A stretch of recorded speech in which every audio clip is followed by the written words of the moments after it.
15वें वार्षिक महाप्रयाण में उत्सव है।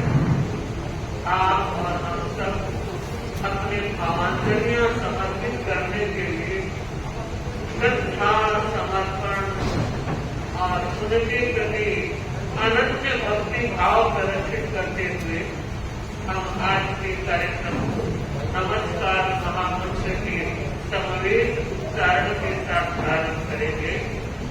सभी भाई बहनों के हाथ आनंद केंद्र पर जुड़े रहे, पूरी तन्मयता एकाग्रता के साथ नमस्कार महामंत्र का उच्चारण।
राजस्थान सरकार के मुख्यमंत्री माननीय भजनलाल शर्मा की उपस्थिति की सूचना भी हमें प्राप्त हुई है।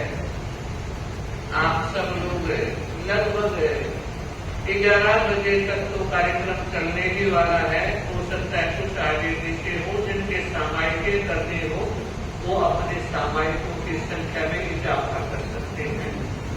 संचालन सूत्र थाम रही है शांति मैत्री करना।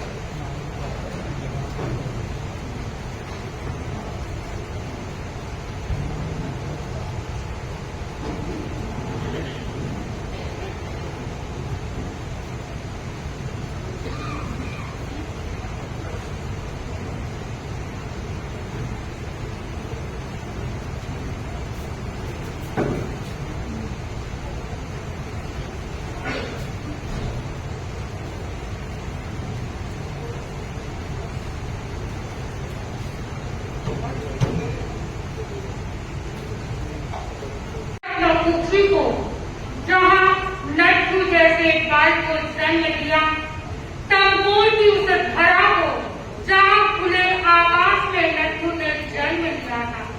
प्रणाम करती हूँ आचार्य कालू को, जिन्होंने एक अनगढ़ पत्थर को प्रतिमा का रूप दिया। मुनि जीवन स्वीकार किया गुरु कालू की सन्निधि में और उन्हें तराश कर प्रतिमा का रूप दिया। प्रणाम करती हूँ आचार्य तुलसी को,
आज भी हमारे बीच है। हम आचार्य महाप्रज्ञ की यशो गाथा गाने के लिए यहाँ उपस्थित हुए हैं। आचार्य महाप्रज्ञ के अनेक रूप से अनेक विधाएं थी, अनेक कलाओं में थी। उन कलाओं को आज हम सुनेंगे और समझेंगे और हमारे जीवन में महाप्रज्ञ के उन गुणों को धारण करने का अभ्यास और प्रयास भी करेंगे। तो आइए आज के इस प्रोग्राम को प्रारंभ करें। 14 वर्ष पहले हमें जो प्रवचन की धारा से जोड़े रखते थे, ऐसे महाप्रज्ञ के गुणगान करने हेतु हम सब इस ओस्मान के भवन में उपस्थित हुए हैं। तो आइए आचार्य महाप्रज्ञ की अभिवंदना स्मृति में यहाँ सब उपस्थित है। तो मंगलमय वातावरण में मंगल सम्मान के लिए मैं आह्वान करना चाहूंगी। चारवी जानवी मंगल सम्मान के साथ प्रस्तुत हो रही है। जानवी चारवी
आषाढ़ी महाप्रज्ञ दिव्यता के दिनकर थे। आषाढ़ी महाप्रज्ञ की दिव्यता के दिनकर थे, भव्यता के भास्कर थे एवं सिद्धि के शिवालय थे। महाप्रज्ञ हिमालय थे, जिन शासन के प्रभाव पुंज थे। सचमुच ऐसे प्रभाव पुंज के प्रति अपनी श्रद्धा भाव समर्पित करने के लिए प्रस्तुत है महिला मंडल पूर्वी दिल्ली की अध्यक्ष श्रीमती सरोजिनी सिपाही अपने भावों के साथ।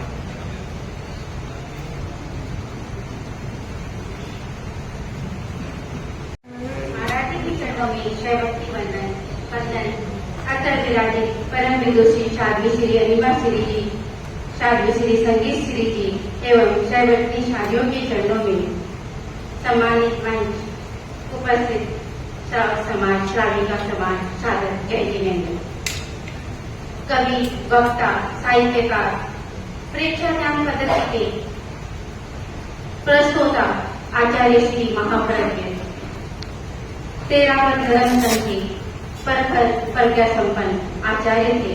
उनकी अब अभिवंदना में यही कहना चाहूंगी कि सांस सांस सुमिरन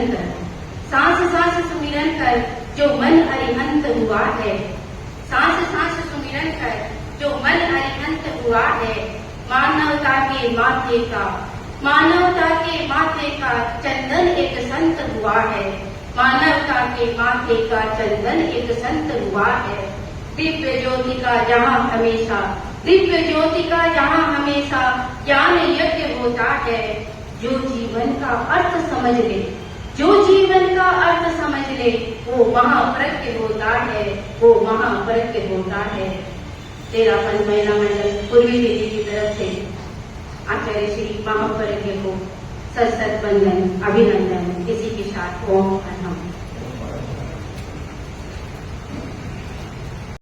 नए बोलने में आचार्य महाप्रज्ञ का प्रवचन व्यक्तित्व और कर्तृत्व विलक्षण पुरुष के प्रति अपनी श्रद्धा भक्ति भावना प्रस्तुत करने के लिए प्रस्तुत है। ओस्कार सभा के अध्यक्ष भाई आनंद जी गुच्छा अपने भावों के साथ प्रस्तुत है। आनंद जी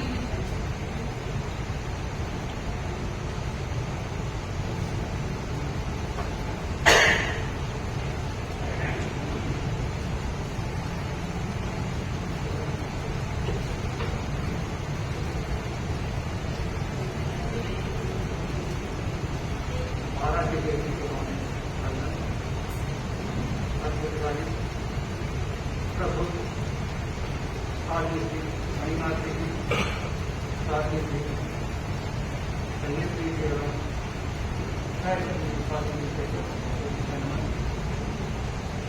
पूरे रावत समाज सागर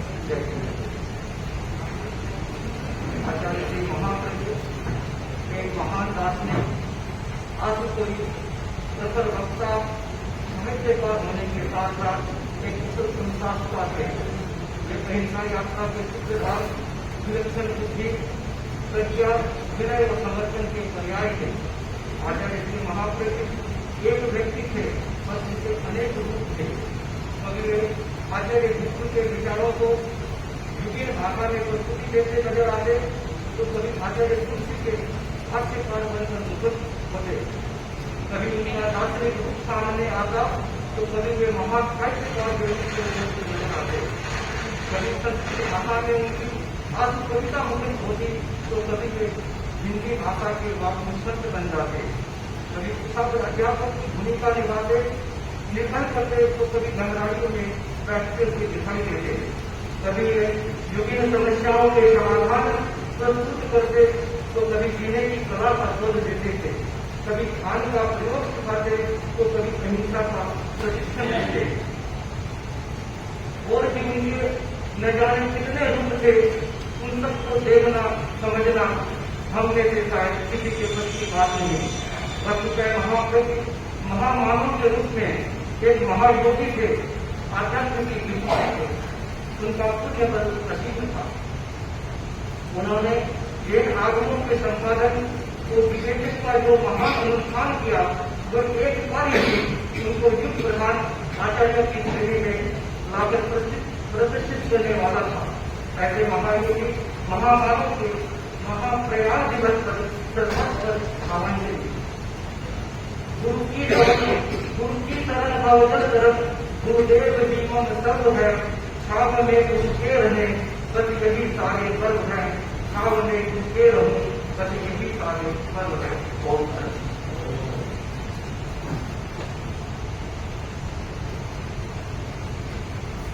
ठीक है, आचार्य महाप्रज्ञ को इस उपमा से उपमित करूं। कोई उन्हें साहित्यकार कहते, कोई उन्हें धर्म गुरु कहते, कोई उन्हें योग गुरु कहते, कोई उन्हें संत कहते, कोई उन्हें बदंत कहते, कोई गुरुदेव कहते, कोई प्रभु कहते। तुझे नहीं पता आचार्य महाप्रज्ञ क्या थे, लेकिन हम सबके लिए वे बहुत कुछ थे। ऐसे बहुत कुछ गुरु के प्रति अपनी श्रद्धा भक्ति समर्पित करने के लिए प्रस्तुत है।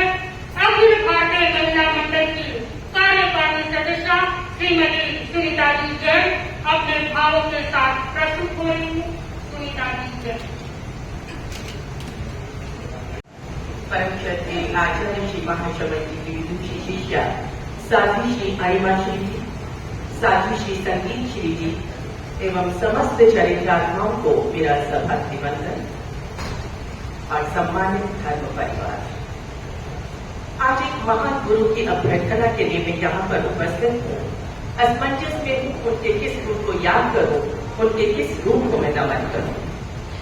जैसा कि बार बार कहा जा रहा है, वो एक साहित्यकार थे, प्रवचनकार थे, वक्ता थे, प्रयोक्ता थे, अनुसंधानकर्ता थे, प्रेक्षाध्यान के प्रणेता थे। उनका हर रूप अपने आप में प्रणम्य था, उनका हर रूप अपने आप में नमन के योग्य था। वो एक महान गुरु थे, साथ ही वो एक महान शिष्य भी थे। हर शिष्य का अपने गुरु के प्रति समर्पण भाव होता है, इसमें कोई बड़ी बात नहीं। लेकिन अगर शिष्य का गुरु के हृदय में स्थान हो तो मैं समझती हूँ इससे बढ़कर शिष्य का कोई सौभाग्य नहीं हो सकता। आचार्य श्री तुलसी कहा करते थे, महाप्रज्ञ को सिखाना नहीं पड़ता, भला ब्रह्मा को कोई सिखा सकता है। महाप्रज्ञ की अंतर्दृष्टि जागृत है। एक गुरु जब अपने शिष्य की तुलना ब्रह्मा से करे तो मैं समझती हूँ उस शिष्य के लिए इससे बढ़कर कुछ हो नहीं सकता।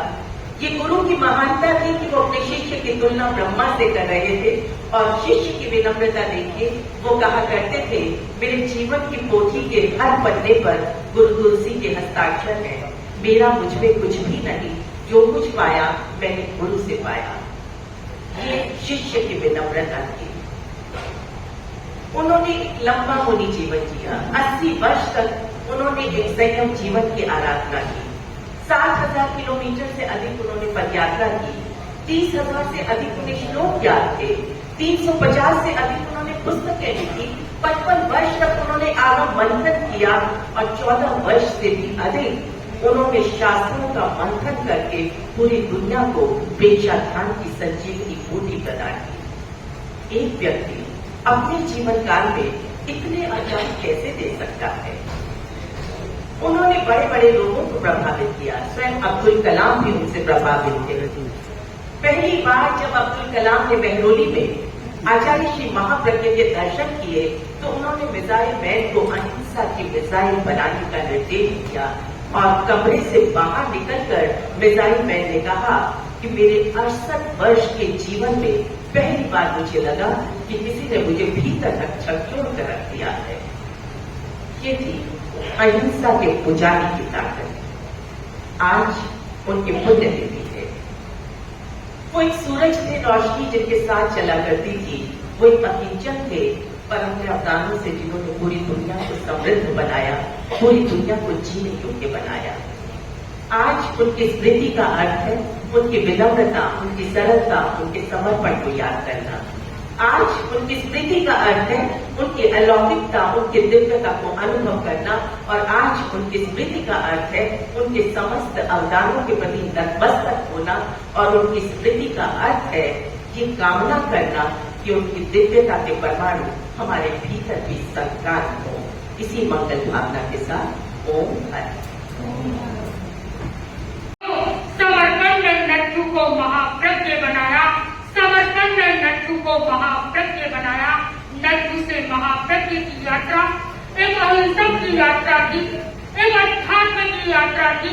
और इस अध्यात्म की गौरव गाथा गाने हेतु प्रस्तुत हो रहे हैं दिल्ली सभा के महामंत्री भाई प्रमोद जी घोरावत अपने भावों की प्रस्तुति के साथ। उसके बाद तैयार है भाई पन्ना राज जी, साधना सभा के अध्यक्ष।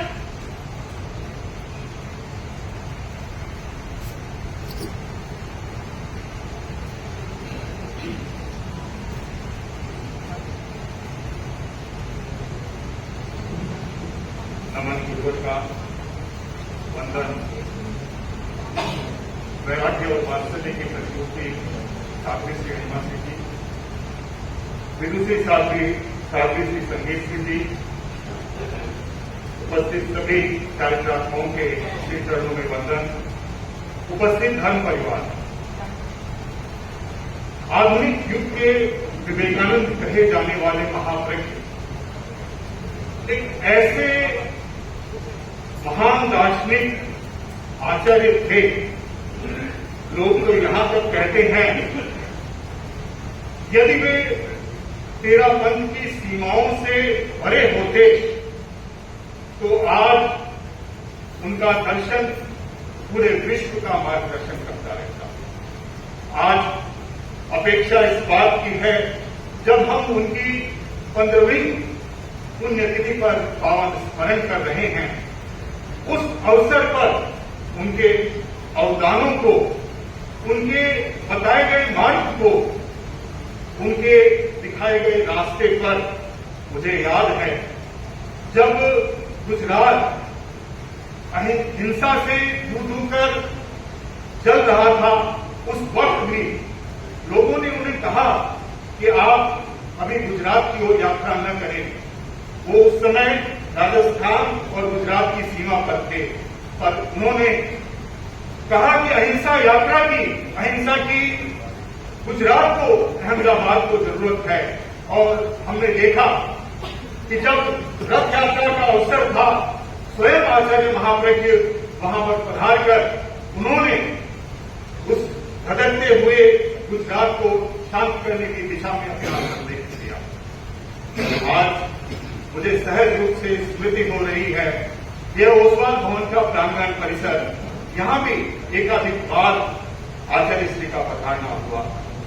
दिल्ली के प्रति आचार्य श्री महाप्रज्ञ का एक विशेष अनुराग था, यदि कहूं तो अतिशयोक्ति नहीं होगी। मुझे याद है वर्ष 1999 के चातुर्मास की संपन्नता के बाद कीर्तिनगर के सनातन धर्म स्कूल में जब उनका मंगल भावना समारोह समायोजित था, उसमें उन्होंने उल्लेख किया कि दिल्ली का समाज इतना श्रद्धाशील समाज है, दिल्ली का श्रावक समाज इतना सशक्त समाज है कि इस क्षेत्र को तेरापंथ की राजधानी भी कहा जाए तो वो अतिशयोक्ति नहीं होगी। ये महाप्रज्ञ जी के शब्द थे। आज के इस अवसर पर मैं सिर्फ यही स्वयं अपने प्रति भी मंगल कामना करता हूं कि उनके दिखाए गए प्रेक्षा ध्यान के मार्ग पर चलते हुए प्रतिदिन यदि 20 मिनट मैं प्रेक्षा ध्यान कर सकूं, इस तरह की हम कोई न कोई प्रेरणा अपने जीवन में लेते हुए उस महान आत्मा के प्रति श्रद्धा सुमन अर्पित कर सकते हैं। इन्हीं शुभ भावों के साथ मैं जैन श्वेतांबर तेरापंथी सभा दिल्ली की ओर से उस महान मानव के प्रति यही कहूंगा कि हे महाप्रज्ञ, तेरी पावन प्रज्ञा नव पथ से चलकर आए, हम सबके जीवन को जागृत कर आलोकित कर जाएं। इन्हीं शुभ भावों के साथ ओम धन्यवाद।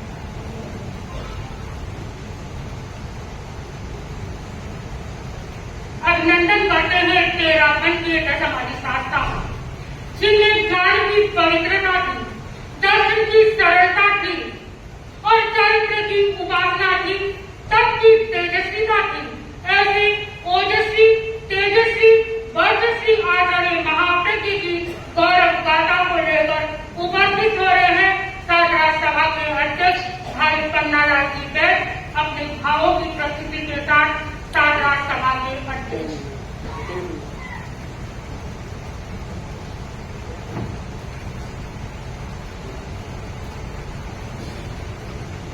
आराध्य के श्री चरणों में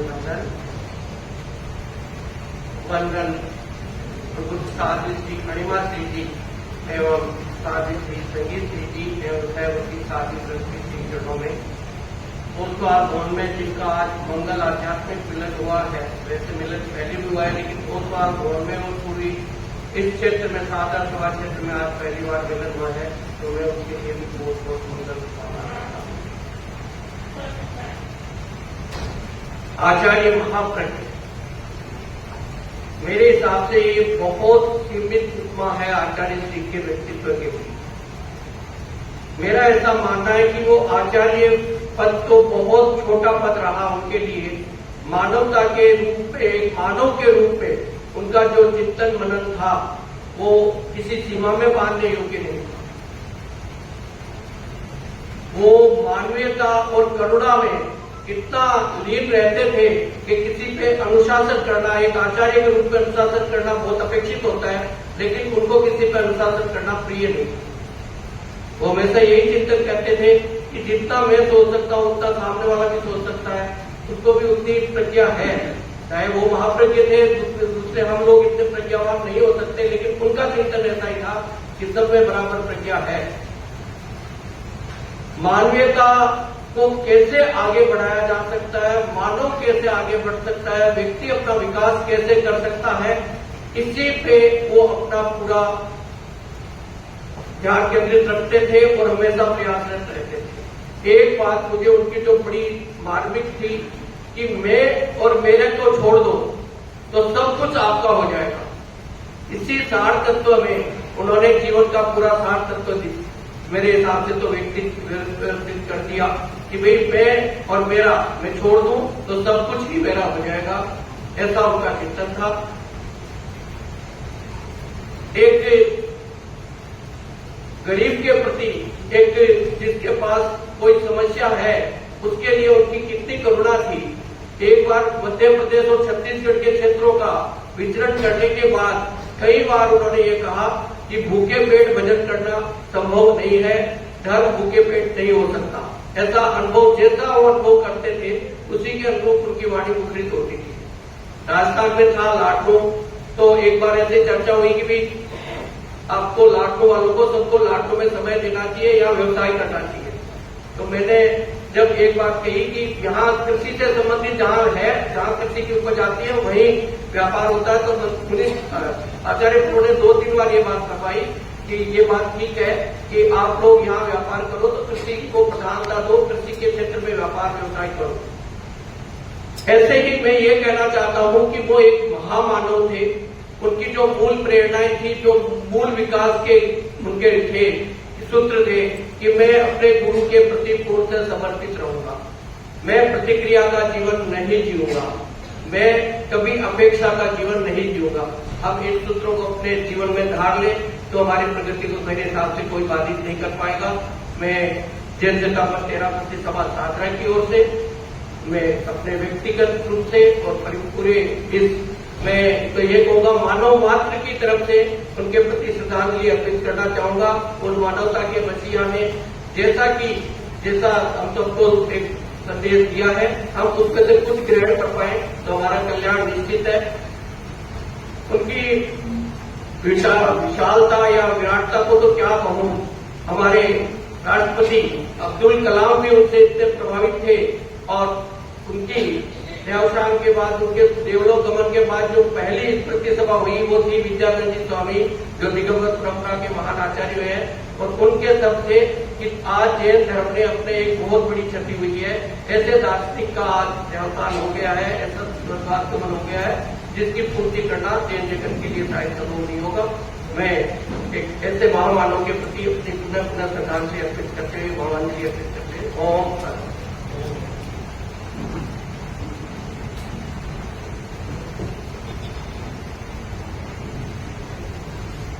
सचमुच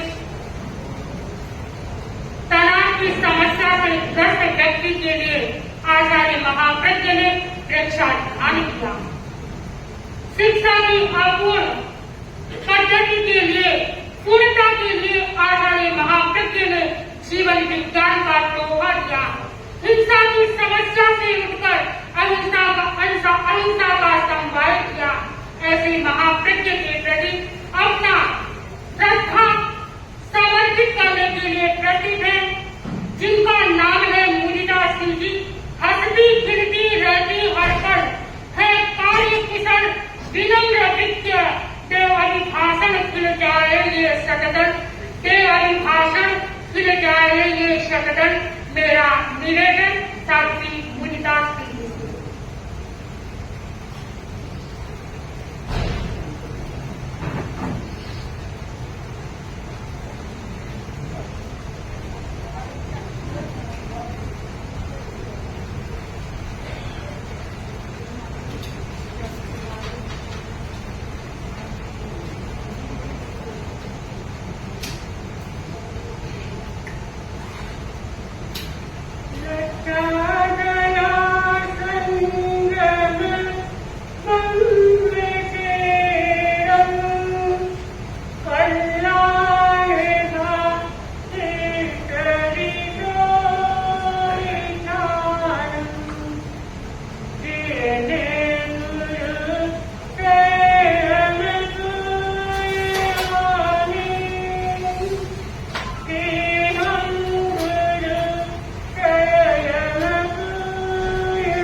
आज हम आचार्य महाप्रज्ञ जी का यह 15वां महाप्रयाण मना रहे हैं।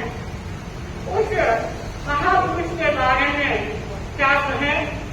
कहा जाता है कि आकाश की विशालता को कभी मुझार को फैलाकर मापा नहीं जा सकता और सागर की गहराई को कभी मापा नहीं जा सकता।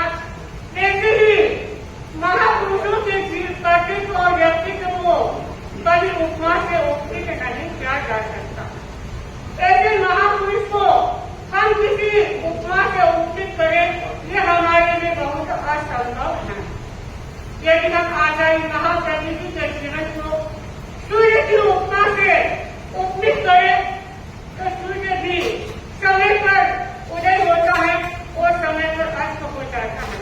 लेकिन आचार्य महाप्रज्ञ जी ने अपने ज्ञान के आलोक से हर समय मानव जाति को अपने आलोक से आलोकित किया है। यदि हम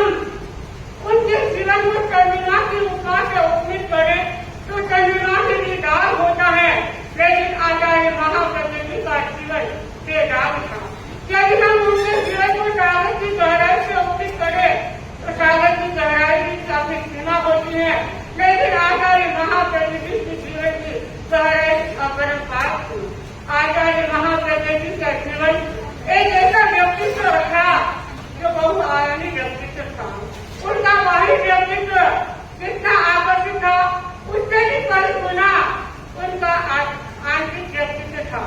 उनकी नैसर्गिक विनम्रता, सहज सरलता, शारीरिक निर्मलता, व्यवहार में कुशलता और चिंतन में उदासीनता ऐसे गुण उनके भीतर में थे कि हर आने वाले व्यक्ति को वह आकर्षित कर देते थे। उनके जीवन को देख करके एक कवि ने भी कहा है कि आचार्य महाप्रकृति के जीवन में पान जैसी विद्वता और विगुण ऋषि जैसी शारीरिक निर्मलता और युग प्रदान जैसी कर्मठता यदि किसी ने देखने को मिलती है वह आचार्य महाप्रकृति में मिलती है।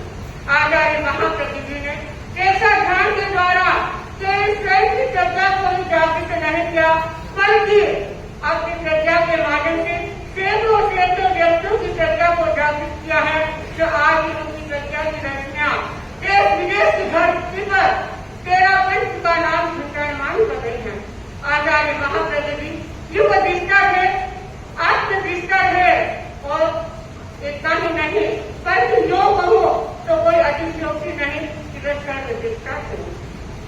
आचार्य महाप्रकृति एक ऐसे व्यक्तित्व थे कि हर आने वाले एक व्यक्तित्व को अब उनकी हर समस्या का समाधान करने वाले थे। आप और हम सब जानते हैं कि चलने में भरा होता है तो भी वह उसका शीतल और सुगंधित होता है, लेकिन जब वह सूख जाता है तो भी उसका गुण जाता नहीं, उसकी शीतलता और सुगंध देता रहता है।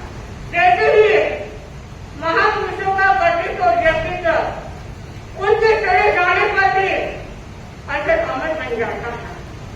आचार्य महाप्रकृति आश्चर्य हमारे सब सामने नहीं है, लेकिन उनका एक साहित्य जो हम सबके जीवन के लिए प्रेरणा को बना हुआ है।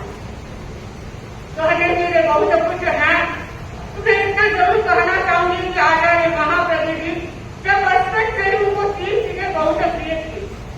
आप सब जानते होंगे वह 3 चीज कौन सी थी? दर्पण, घड़ी और टॉर्च। दर्पण वो सब जानते हैं, वह सत्यता का प्रतीक होता है। आचार्य महाप्रकृति के जीवन में ये तीनों ही चीजें उनके इरादों को पुष्ट करने वाली बनी और संयुक्त जीवन में वह आगे जाकर के साधक भी बनी है। उन्होंने दर्शन के माध्यम से अपने जीवन में कभी किसी का आगे चिंतन नहीं किया। वह जैसे तन मन से स्वच्छ थे, जैसे भी उनका बाहरी रूप जैसा जितना स्वच्छ था उतना ही उन्होंने जैसा ज्ञान की गहराई में जाकर के आत्मा का साक्षात्कार किया। दूसरा घड़ी उनको बहुत प्रिय थी। घड़ी के माध्यम से जैसे उन्होंने समय का सही मूल्यांकन किया है तो समय समय पर समय का नियोजन करते हुए इतने बड़े सर्वोच्च पद पर होते हुए भी उन्होंने समय अनेक साहित्य का संपादन किया है। तीसरा टॉर्च जैसे व्यक्ति को अंधेरे में प्रकाश देती है, जैसे आचार्य महाप्रकृति ने अपने ज्ञान के आलोक से हर व्यक्ति के जीवन को प्रकाशित करने का प्रयास किया है। तो मैं कहना चाहूंगी कि जैसे आचार्य महाप्रकृति ने 3 चीजें दी थी, जैसे ही यदि ये 3 चीजों के माध्यम से हम अपने जीवन को प्रकाशित कर सकते हैं तो इतना ही कहना चाहूंगी आचार्य महाप्रकृति की आत्मा जहाँ कहीं भी हो वह हमें ऐसी शक्ति प्रदान करे कि हम भी सब सेवा के लिए कुछ कर सके, अपने आप को कुछ इस संत की सेवा के लिए समर्पित कर सके। ठीक है, टाइम मैनेजमेंट के गुरु थे, एक प्रवास पूज्य थे और वे आत्मा की चेतना को जागृत करने वाले थे। ऐसे महाप्रज्ञ के प्रति प्राण तुम्ही हो, प्राण तुम्ही हो, प्राण तुम्ही हो, प्राण तुम्ही हो, जीवन के आधार तुम्ही हो, रोम रोम में बसे हुए हो, रोम रोम में बसे हुए हो, हृदय तंत्र के तार तुम्ही हो, हृदय तंत्र के तार तुम्ही हो। अपने हृदय तंत्र के साथ आचार्य महाप्रज्ञ के प्रति अपनी भावनाओं को प्रस्तुत करने के लिए प्रस्तुत साक्षी समन्वय